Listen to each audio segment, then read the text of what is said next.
I wanted to do a video on grant writing because I think it's one of these professions that is not too often talked about. It's not one of the freelancing or self-employment industries that a lot of people talk about when it comes to making a living or making money. So since this is what I'm doing, since I did my PhD back in 2016, I became a grant writer, and I've been doing that self-employed since then. So I just wanted to give my general overview of how I see the grant writing industry. Obviously, I'm mostly going to talk about the EU because I'm working in the EU, but of course there's a lot of stuff in other regions as well, especially in the US. There's a lot of grants in the US as well, but the EU is taking it to the next level. There's dozens, I want to say over 100 EU government grants easily, and they're being changed and reworked every year, so the EU is so heavy on the grants. But okay, so basically what is a grant? Number one is a grant is created by the government. So of course there's also private companies that create grants, but generally speaking the government is creating a certain budget. So for example, they say we have 500 million euros and this is going to be the budget for this particular grant, and then they're going to set certain conditions. Okay, for this particular grant, the only entities that are eligible for an application are going to be private companies that are for profit in this particular industry. So there's going to be some restrictions,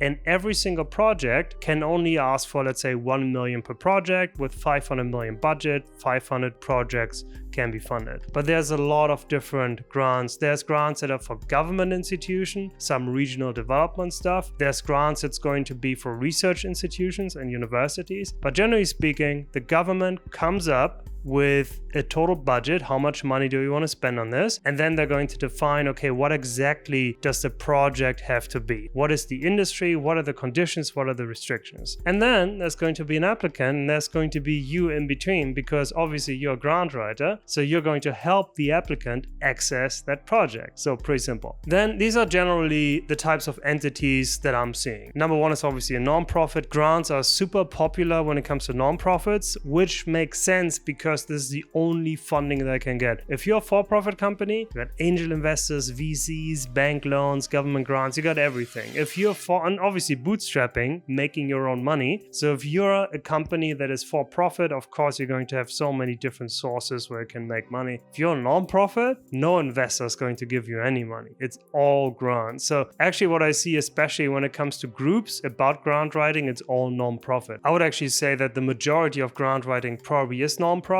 although I'm not sure that this is the most lucrative way to be a grant writer. I'm going to make a case for the for-profit segment. Why? Non-profits, they kind of have poor cash flow. I mean, obviously they're huge non-profits, they have so much money, but most non-profits, and I'm not an expert in this field, so I have not worked with a non-profit before, but there's a reason for that. How are they going to pay you up front? If you want to make money and they say, okay, but we can't pay you. If we get the grant, we can give you a little bit, but we can't pay you. So if you're working with a non-profit, just keep in mind that they might have a poor cash flow. So if you want to make money and if you actually want to invoice them as you start the project, might be a bad idea. The next one, which is also super popular, so I did my PhD in chemistry, I know the grant writing world when it comes to research, but basically one thing you have to consider, if you're a grant writer, someone who's writing grant applications, then there might be difficulties when you're getting paid, especially when it comes to universities, because if you get the grant successfully for a university or maybe a consortium with different universities and research institutions and whatever, who is going to get the money in the end? Because if the university gets the money, now you have an intermediary. The way I saw it with my experience when I was in research at university, it was that the university gets 50% of the entire grant for nothing. They just get 50% of the money, no questions asked, and you can take the other half and you basically do your research. But half of the money is literally, I don't want to say down the drain, because the university has to also keep the lights on, but let's be honest, like most of it is going into bureaucracy,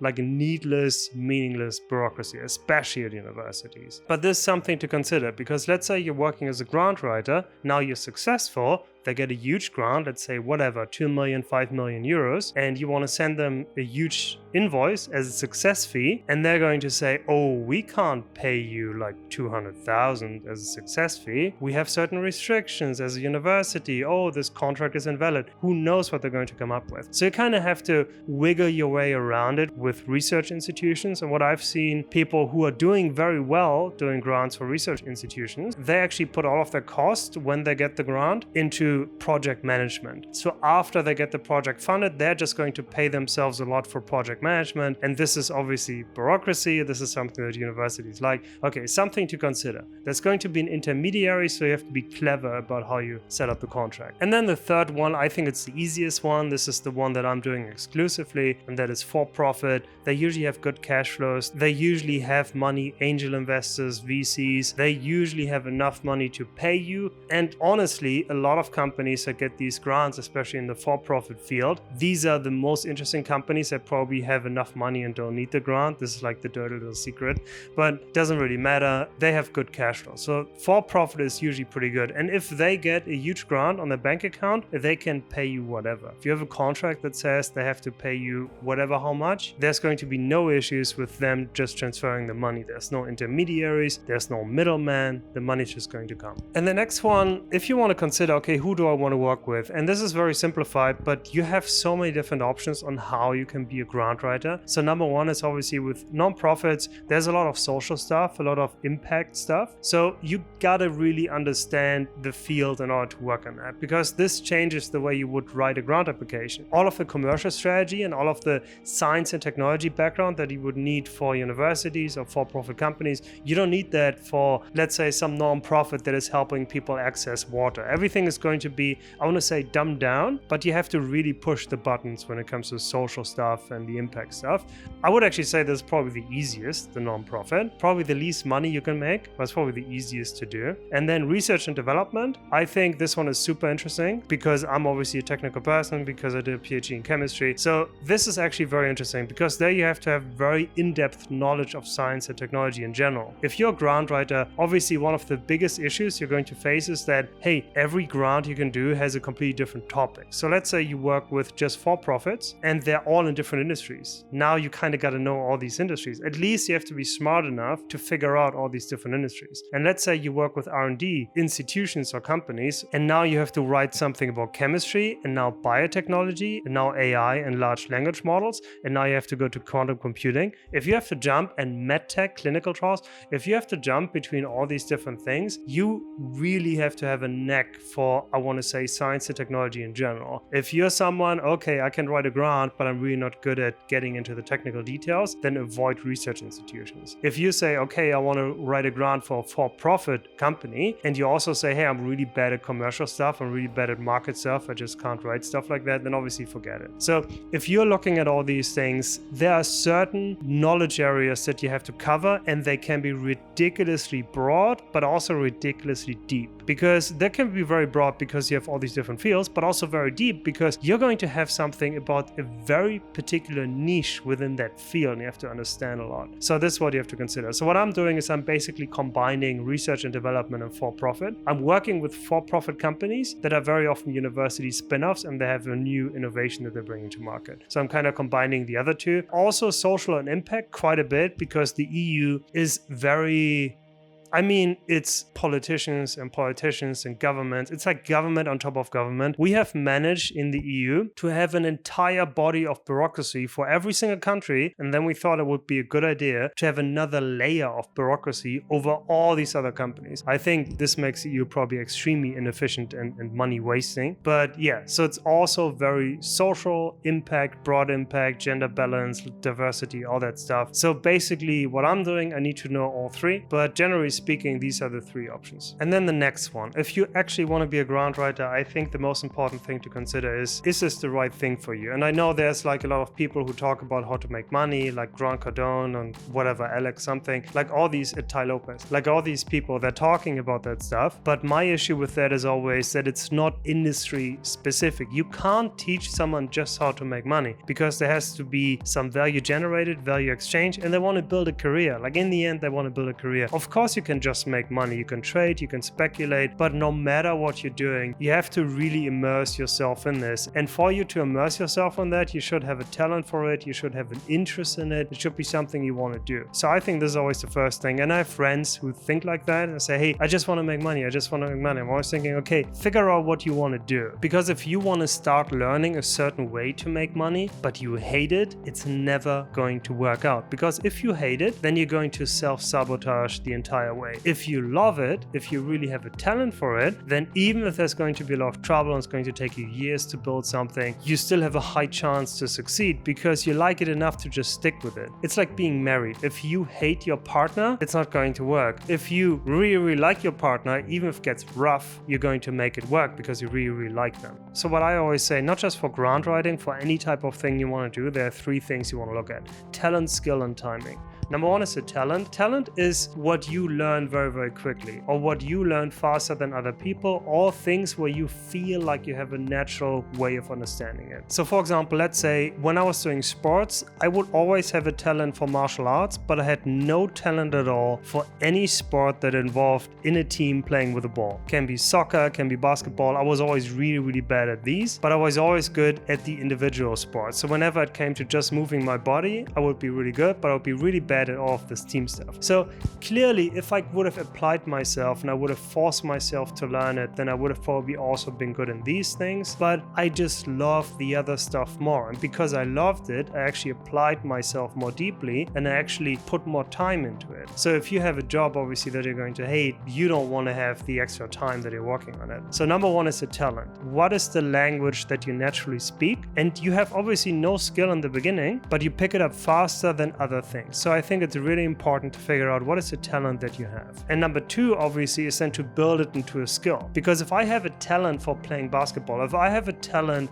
let's say, for speaking, or I have a talent for writing, which I think I do, if I have a talent for writing, but I never practice it, I'm going to have no skill around that. But if I have a talent for writing and then actually build a skill around that, now you can actually really build a strong skill that you can use. And also when it comes to that, you have to consider that it's best to combine as many talents as possible. So you don't want to have one particular skill because it makes you very replaceable. But if you're the only person who combines 5 certain skills, and this is a very rare combination, then you can have a bigger price tag on that. So it's not just one talent or one skill, but you want to combine as many as possible. But never forget the basis of, okay, this is the talent I have, this is the language I naturally speak, and then I build a skill around that and really practice the skill as much as possible. And one of the things I did early on, which was a coincidence, but it turned out to be a really good coincidence, is that I just started working as a grant writer without any experience. Because I had a PhD in chemistry, I did like a little online test with some person working at a company after I sent a lot of emails to companies, and then I just sent them a sample of how I would write certain parts of, let's say, a business plan, and they liked it, and then they gave me a job, and then they started paying me for grant writing. It was very little money, but I got paid to learn. This is an invaluable thing, and I really milked this to the maximum because I always told them, send me all the successful grant applications that you have. I think at the end I probably had all of them. I always asked them, send me another one, because I learned from all of these successful examples, and then after a year I could just be self-employed. I could say, okay, now I don't really need you anymore, I want to do my own thing. Okay, talent, skill, timing. The last one is timing, and this is really hard to predict. Some people are really good at this, I'm not, but what is going to be good to get into now, and it's going to be important in the future. Good example is getting into AI before the big AI boom, right? Because as soon as the boom comes, suddenly you have a lot of benefits. Suddenly it seems like a genius move that you went into that. So if you are starting to get into a very particular niche and this niche is about to die out, this is obviously a very bad niche. So obviously very hard to predict, but think about what is an opportunity here. What is up and coming? What are grants that are going to be extremely relevant in the future? Maybe they're actually not too relevant now, or maybe they're like medium relevant, but which ones are growing? Don't look at the grants that are really, really small, nobody cares about. Look at the ones that are actually really growing and gaining more and more interest over time, and then get on with that one. This one has a future. And another one that I did, but I think it's a pretty good idea, especially if you're starting out, big companies or big institutions, they might not trust you to be able to do the job. So it's a good idea to start small. So I actually started with pretty small grants. There were like these tiny grants in the EU. And then after 2 years, I actually switched to another grant, which was way bigger, but it was obviously also more difficult. But then I had a track record, and then I could apply it to that. And then obviously you can start small and go big. I think it's just a really good principle. And then there's so many different ways of how to do grant writing, because you can do it in a very, very niche way where you say, I'm only doing this one grant. This is all I'm going to do. I'm going to do nothing else. And there's the other approach where I say, I'm going to do any type of grant. If you want to have a grant written, I'm going to do it. It doesn't matter at all. And I think both approaches are fine. And I think also you can combine them. You can say, hey, I'm mostly doing this one thing, but if I have a really amazing client and I think, hey, if this grant doesn't work out, then maybe I'm going to just apply to another grant with them because I really believe in them. So you can do that. I'm mostly on the niche side. I'm sticking to my guns. I'm literally just doing the one thing. I say no to everybody who wants me to do something else. But I'm always considering maybe I'm going to do that, especially if you have a really great client where you think, okay, this other grant, I think you would get it and then I could get a good success fee. So you can do that too. Niche or broad, you can decide. And one more thing about that, the niche approach makes a lot of sense if this is a big grant that a lot of companies or institutions are interested in, so you don't have to worry about the demand. But on the other side, it should also be one that is so difficult that you have to fully laser focus. If this is an quote unquote easy grant, then obviously you can just be broad, you don't have to focus. But if it's really tough, like really low success rate, then obviously you should niche down, you should really focus on being the best you can be. And then if you are in that industry, there are actually different ways to grow. And this is actually funny because when I do grant proposals, as I said, it's very science heavy, but it's also very business heavy. So it's a lot of commercial strategy and stuff like that. And there's always different ways to scale. So for example, let's say you're a company and you're producing a certain type of machinery. Let's say quantum computing. Let's say you're a company that wants to create quantum computers in the future or modular nuclear reactors, something like that. And you're going to at some point sell these reactors and they're going to cost $1.5 million per reactor. Or let's say they're going to cost $2 million per reactor or whatever it is. You're going to sell them at that price. Obviously, you don't need to have 100,000 customers. We're probably never going to have 100,000 customers, even when it comes to quantum computing. We're probably going to sell a few, but at a very high price. But on the other side, what you could also have is some company that has some IoT devices, let's say some wearables, some medical stuff to